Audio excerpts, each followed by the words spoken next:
Actually, hindi. Dito lang talaga sa Cruz versus Cruz. Siyempre, yun yung character ko, di ba? So, yun talaga yung dapat natin ibigay. Dahil yun yung hinihiling dun sa istorya na teleserye nito. So, hindi. Kasi pag mali talaga, sasabihan ko talaga yung kaibigan ko na mali yun. Pero nasa kanya na yun. Siyempre, decision niya na yun kung gagawin niya ba yun or hindi. Kung sa kabutihan ba o kasamaan. So, kung magkamali man siya, at least hindi ako nagkulang ng paalala at advice sa kanya.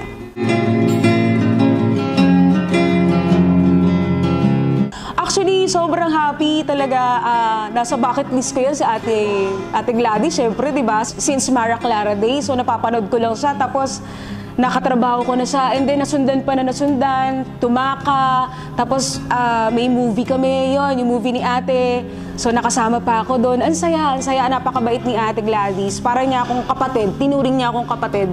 Hindi lang bilang katrabaho. Napakakalog, machika.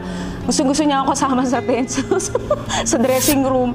So, para magchikahan kami, nagtatawanan. Para rin siyang akla niyo po, talaga sa on-screen, maldita, matapang, nakakatakot. Pag off-screen talaga, bait po talaga sobra. Napaka-friendly sa lahat.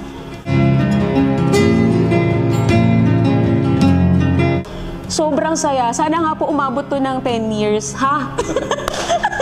Mga makabook 10 po kami, charot. Oo, ang saya po, ang saya. Kasi nai-enjoy ko rin eh. Actually, yung iba, nasanay kasi sila kumakanta ko.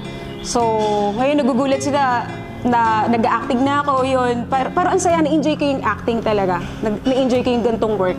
Kaya, salamat po sa blessings talaga, GMA. Thank you for this opportunity.